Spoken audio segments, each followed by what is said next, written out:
Hello, I'm Professor Lou, here today with art prof teaching artist Eloise Sherrod. Welcome to our video where we critique your artwork. Eloise and I are extremely excited today because we are going to be critiquing our first short film submission. It's a short film by Canadian high school student Kate Solar. If you can't afford an art class and you want to grow as an artist, we've got everything you need here at Art Prof, critiques and tutorials. Before we actually watch Kate's film, which is about 2 minutes long, I want to tell you guys a little bit about the technique that she used to create this piece. It's in her artist statement, which you can read down in the video description below. And basically, the way that this piece was created is the video frames that you see in the film, they were captured with a flatbed scanner. Some of the frames in Kate's film were drawn over digitally, and in other frames, Kate physically drew on their body to achieve a kind of analog version of that effect. And the piece really is about Kate's condition with type 1 diabetes. Kate says that she's had it for 5 years now, and it's not a condition that limits her life that much, but that the condition creates a relationship with her body my non-chronically ill friends don't have. And so this really is a personal essay to explain that relationship. So I think what we're going to do now, and if you guys want to read that statement, it's down in the video description below. The other thing we did, which I think will be helpful for everybody, we have the video split up into 7 15-second seconds. So later on, when Eloise and I critique the piece, we'll be referring to those clips as part 1, part 2, part 3. And if you want to know what's what, go down to the video description below. We also have the transcript. So all of the voiceover that's in Kate's piece, we are going to have that in the video description. So if you guys want to take a look at that, it will be easy for you to find. Hello, all of you, 10,000 Crows, Bell, Tammy, and Pennington Arts. So happy you guys can join us and tell us in the chat what you think about the piece. I'm going to play it in about 2 seconds. And just so everybody knows, Eloise and I, we will not be talking over the film at all. So when we play the film, it's just going to be the film. And you guys can talk anytime you want. We would love to hear what you guys think about Kate's piece. Okay, so let's let it play, and you guys tell us what you think. There's an interesting structure to life with a chronic illness. Certain very specific sensations act like punctuation marks, between hours, between moments. For me, diabetic, there's a slight piercing feel of a needle into flesh, a pain that usually lasts just a second, but occasionally lingers longer as sharp and hissing cold. Sometimes there's a slow tumble out of my mind, like the camera is pulling backwards and everything is revealed to be little papier mache sets, duplicated forever, shrinking under my gaze. Then there's artificial raspberry candy melting down into a corn syrup slurry and coating my teeth and tongue. Or there's the gradual sense that my blood is thickening. My mouth dries up, my head pounds. I find myself staring into nothing as I slowly regain control. There's evidence in my skin, making what's internal external. A bloom of little red points across the soft flesh of my stomach, shaded with translucent smudges of purple and green bruising. In the summer, below the hem of my shorts, the same pattern colors my outer thighs. The pads of my fingertips used to be speckled with tiny black dots, traces of the perfectly round, perfectly crimson drops that would well up upon them. That's different now. As technology has changed, so has my body. Chronic illness demands a constant awareness of your human form. The rushes of veins, the weight of organs, the pinpoints of nerve endings. I am always trying to figure out what's happening. My body is not an unknowable automaton, but rather something I'm in constant dialogue with, unceasingly mending. Insulin for my blood, sugar for my head. Sometimes it's a burden. Sometimes it's just a conversation I'm having.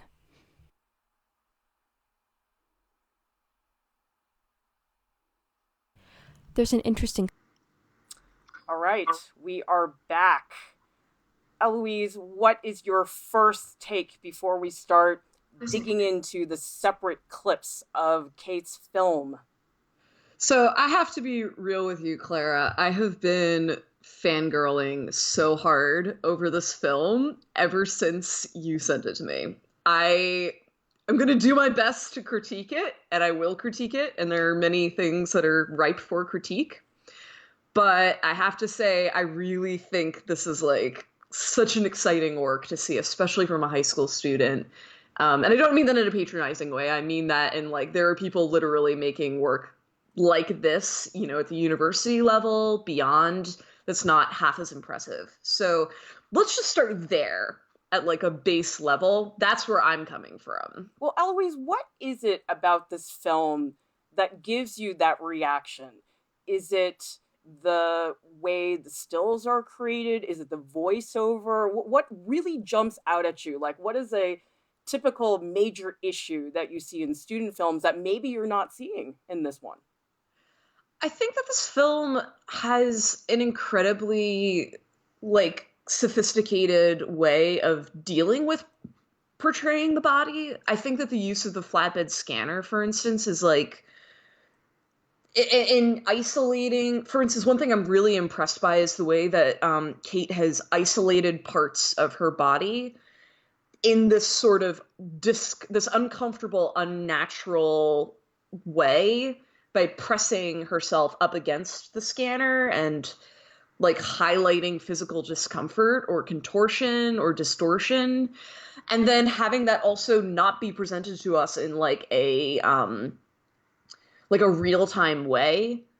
And so there's this disjointment that's created, and really it makes us like focus in on the individual frames and stills so that we are kind of regarding the body as an object. Like it's an object that she inhabits. It's an object that she is in conversation with, as she says to us. We don't like it sort of both alienates us, but also makes us examine more.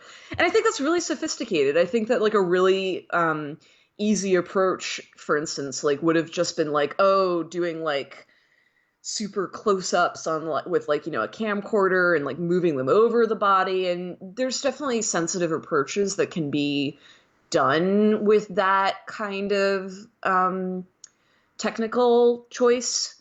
But I think that this is just like going in one direction and really committing to it, being really intentional with it, and really successful. Does that answer your question? Yeah, I mean, the first thing that I really noticed about this piece is honestly, the voiceover is so well done. Oh, yeah, I know. Like the essay. And so Kate was saying that this was based on a personal essay that she wrote, which was then she turned into the voiceover for this.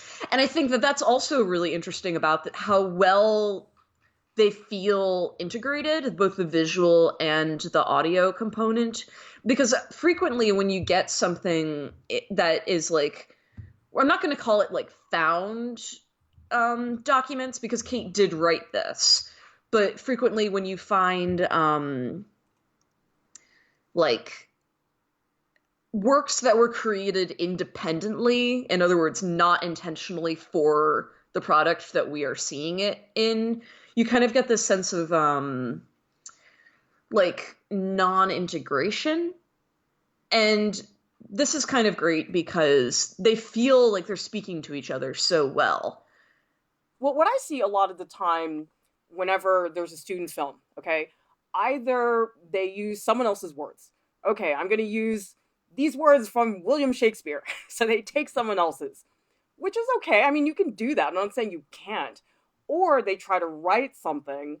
And I'm sorry to say, but 9 times out of 10, the writing is not that good. I mean, you have to be a very good, eloquent writer to really pull something off. And then on top of that, you also need to have a good voice actor. You need to have somebody who can actually project their voice in a way that matches the film. And I feel like at all three of those stages, there's always something that goes really wrong in a lot of student films. And the fact that Kate really nailed those three aspects of the voiceover, I'm blown away by that. That like never happens. Definitely. Like, what's so interesting about film as a medium is that there are so many factors that are at play. So, in other words, a film isn't just like a single moment of like a single image and like a picture plane, which, as we know, is like a deeply complex thing in and of itself already. But you also have to manage that over time as a time-based media.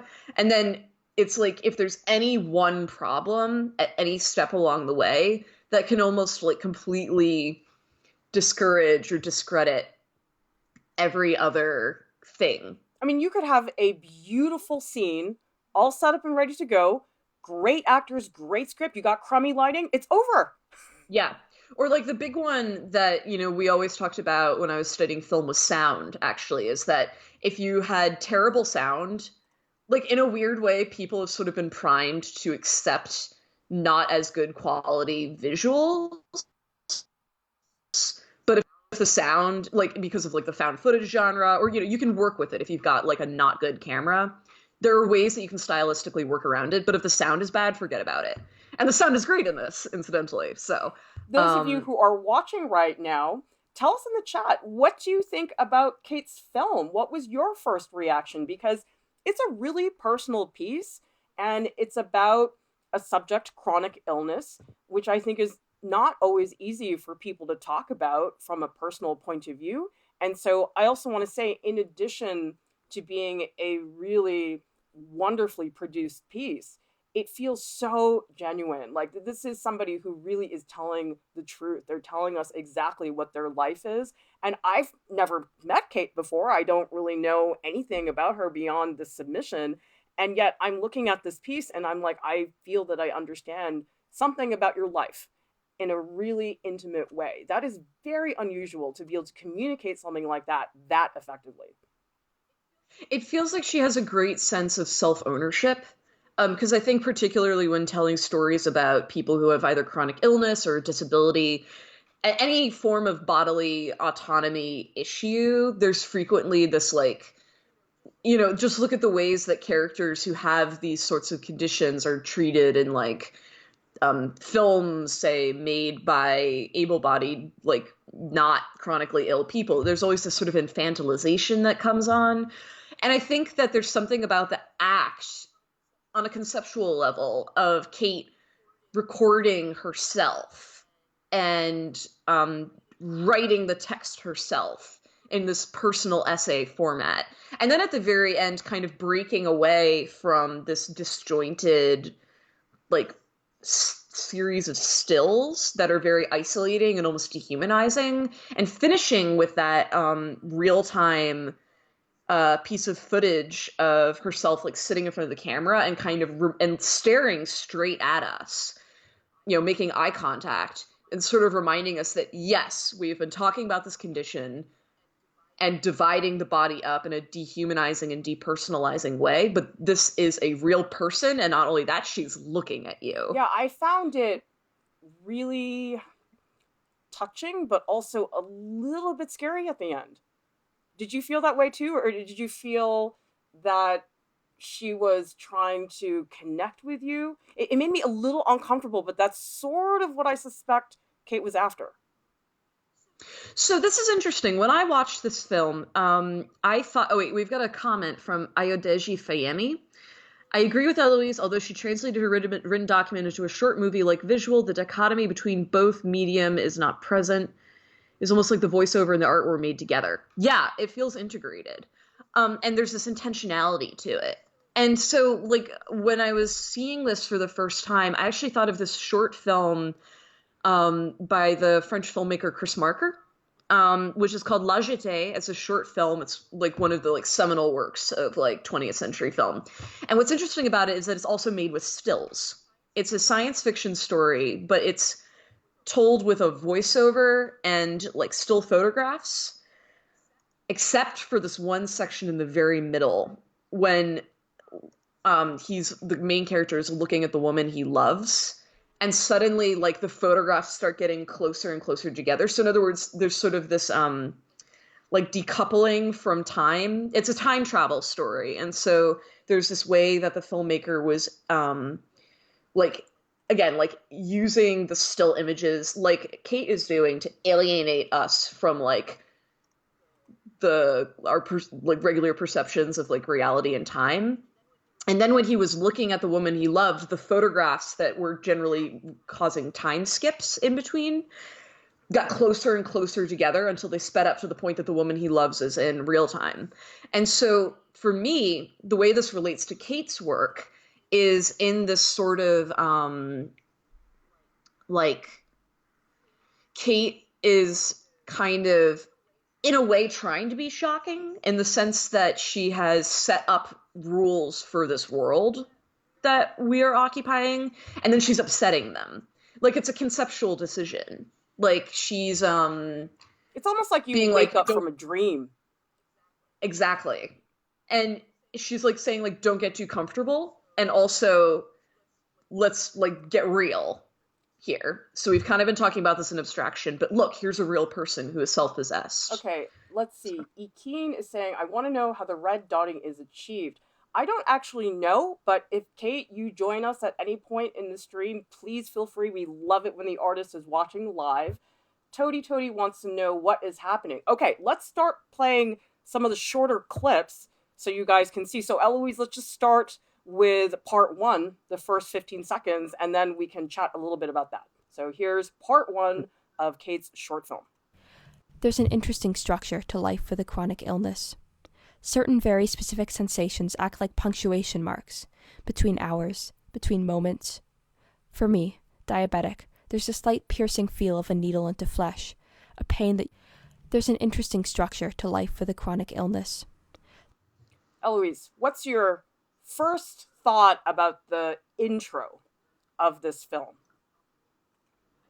I think it sets the stage in a really effective way for where we go from there. Like, you know how I was talking about the way that Kate was like dividing her body up to almost like isolate or abstract it, like make it less real. So that's sort of what she's doing with, I guess there's supposed to be blood drops. Like it's like 1, 2, 3, 4. They're abstract ideas of blood droplets that kind of set us up for But what's to did you see come. those as punctuation? Because that's how I read it.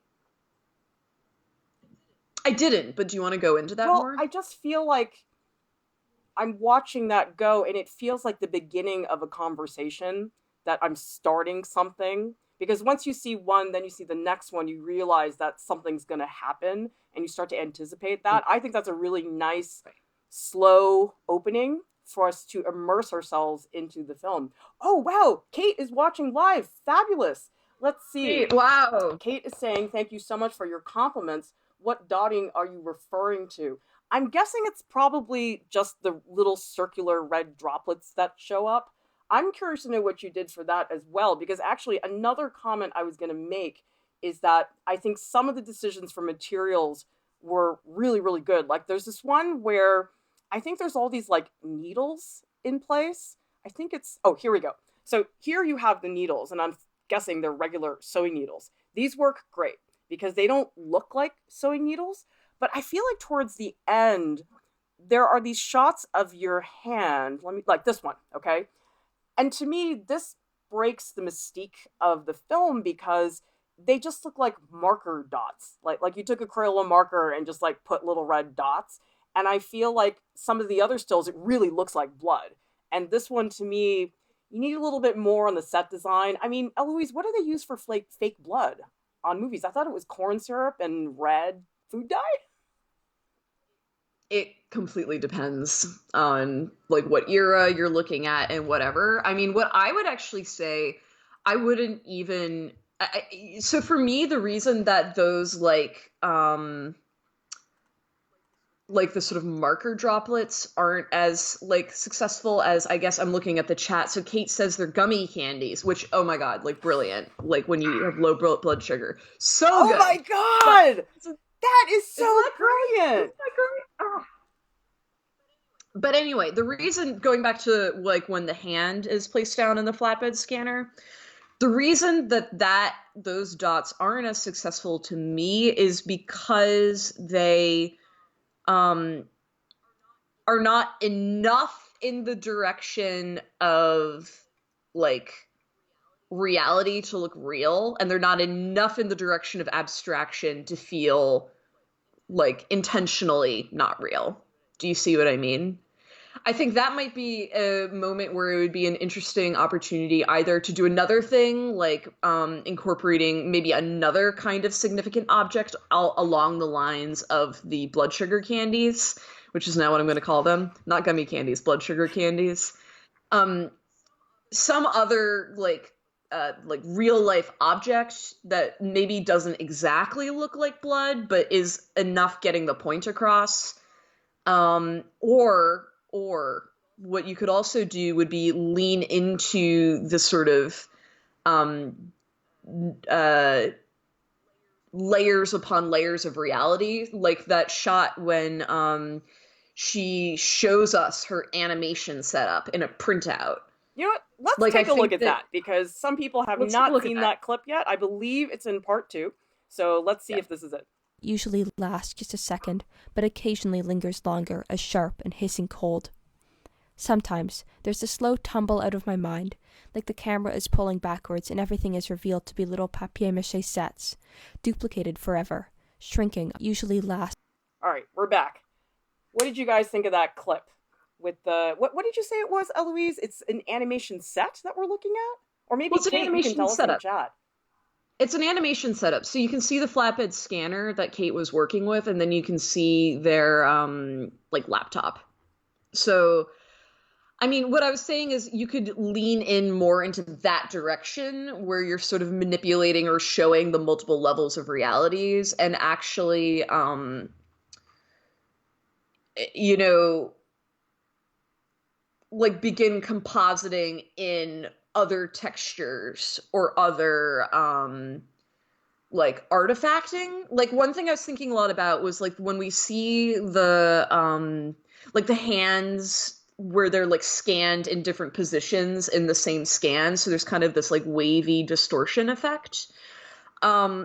I think like you could do something really interesting with like scanning something, say, over and over again to create that sort of breakdown artifact like texture, and use that to kind of portray the like dots on the hand or something like that. Like you're doing such a good job, Kate, of like exposing the medium that you're working with and using it to your advantage. I think that you could make use of that in some way to kind of handle the thing that we're dealing with where the dots that you've drawn don't feel quite as successful. Does that I make mean, sense? by the way, we were talking about how some of the red dots are better than others. I love this still. This one of the fingertips with just the little droplets, I think this one's really, really successful. So to me, there's varying degrees of that. But Yeah. I wanted to introduce another idea. I don't have all the film lingo that Eloise has. So I'm just going to use the words I have. I would like you guys in the chat, let's watch another clip. And I want people to watch carefully for the pacing of the film. Because one chronic thing that I've seen in a lot of student films is some students' films, they're so slow. And it's like watching paint peel. And I see it across the board. So I want to hear from you guys when we watch this next clip. What do you think about the pacing of all the images? Okay, so let's look at part 2. If you guys want to see how we divided this up, it's in the video description below. Okay, so here's part 2. Usually lasts just a second, but occasionally lingers longer, a sharp and hissing cold. Sometimes there's a slow tumble out of my mind, like the camera is pulling backwards and everything is revealed to be little papier mache sets, duplicated forever, shrinking, usually lasts just a second, but occasionally lingers longer. Okay, that was my fault. I think I left one of the slides on top. Let's take a look at part 3, and this time I will not put a slide on top of that. Okay, part 3. Under my gaze. Then there's artificial raspberry candy melting down into a corn syrup slurry and coating my teeth and tongue. Or there's a gradual sense that my blood is thickening. My mouth dries up. My head pounds. I find myself staring into nothing as I under my gaze. Then there's artificial. Okay, I'm going to jump in and say that I think the pacing could be less predictable because I feel like you could have some areas where maybe the rhythm gets more jagged and maybe more aggressive. And maybe you could have a still that just sits there for a few seconds and play with that more. Because I do feel that when I look at the rhythm of the images that you created, it feels very much like a slideshow, like slide one, slide two, slide three. And you're sort of getting away with it because you have beautiful images that are very captivating. But I think with a lot of films, you have to think about, okay, is there a climax at any point? Are you pushing the film in a particular direction? Is this the aftermath? Think about before, during, and after so that it's not such a linear, predictable rhythm in the film. I don't know. What do you think, Eloise? Yeah, I think that that's a really astute point that you've made, Professor Liu. I think that when you're making a film, there's definitely, and I'm sure Kate, you know this, but like there's this like a bunch of different kinds of rhythm that you need to be conscious of. Like there's the length of your clips as well as like the different kinds of visuals that you are showing. Like there's visual rhythms as well as like actual like temporal, like how long is this clip going? And when we talk about visual rhythm, we're as much talking about like, oh, okay, like what sequence of dots is being shown at any given time. We're as much talking about that as we are like, okay, what's the ordering of like short, like close-ups versus like wide shots versus, I don't know, like wonky Dutch angles or stuff like that. And I think that, again, I think that you're kind of, like Clara was saying, I think you're kind of getting away with the fact that you mostly are working in close-up because that's the medium, right? Like the medium itself is like a flatbed scanner and you're kind of pressing up against it. So it's going to be a lot of close-ups no matter what. But in future, like maybe future projects where you're not working with a flatbed scanner, but maybe you're working with like a, like a DSLR camera over that's like pointing down and you're like animating on the desktop, like underneath it. Like if you're using a Dragon frame or a software like that, you might want to think about how you can manipulate the space, like between the camera and your surface through like focusing the camera differently. So like making full use of like your depth of field, which is not as possible to control when you're working with a flatbed scanner because it's just going to automatically focus on whatever is at the glass surface and then kind of put everything else out of focus. But you can go wider, when you're working with a camera that you can manipulate more. But okay, let's take a look at part 5 because some of the latecomers have to get clued in on what is going on because this is a very special critique stream. It's not what we typically do. Okay, so let's look at part 5. And if you guys want to know where that fits, just go down to the video description below. The Also, same hi, pattern Jake and colors Hamza. my outer thighs. The pads on my fingertips used to be speckled with tiny black dots, traces of the perfectly round, perfectly crimson drops that would well up upon them. That's different now. As technology has changed, so is my body. The same pattern colors my outer thighs. The pads on my fingertips used to be speckled with tiny black dots, traces of the perfectly round. Okay, we're back. So that was part 5. Yes, we are watching, if you have missed this, our first short film submission. And we do take submissions in pretty much any form. I mean, I have not seen a genre yet that I have said, nope, we cannot critique that. So if you would like to submit your artwork, whether it's a short film, animation, photography, painting, printmaking, whatever you guys are working on, go to ourprof.org, critiques. We would love to see what you guys are working on. And we would love to see more short film submissions because, my God, Eloise totally had this fit when I told her that we'd gotten Kate's submission. She was just so excited. So if anything, just so I can watch that happen to Eloise again, I think that would be really wonderful. So one thing that I do really like about this piece, Kate, is the way that you fluctuate between images like this, which are very recognizable. Okay, 2 hands. We can clearly see that. But then you also have some images where their hand is not that clear. So this is an image of the blood spots, but actually most of the hand is very obscured. And then you also have some images that are totally abstract. Like you look at this still, you would have no idea that that was even a person. I mean, even the color doesn't really give it away. And I think that's really great that you're doing that because from what I've seen, I think a lot of people get very hung up on, oh, do people know what they're looking at? Do they understand it? And I feel like in film, there's a tendency, if you don't have a lot of experience, to over explain visually what is happening, when actually you can work with a lot less and still communicate the same thing. And so I enjoy very much that you resisted the temptation to have every single shot. This is my foot. This is my thigh. There are Yeah, moments where you fluctuate and you fall into abstraction that I think are really, really nicely done.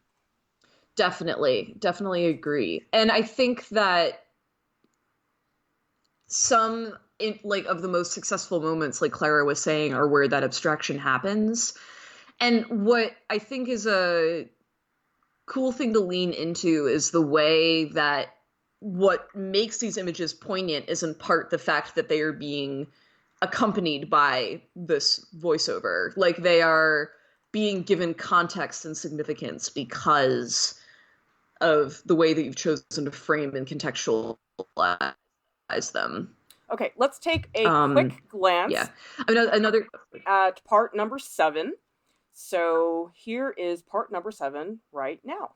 Increasingly mending. Insulin for my blood, sugar for my head. Sometimes it's a burden. Sometimes it's just a conversation I'm having.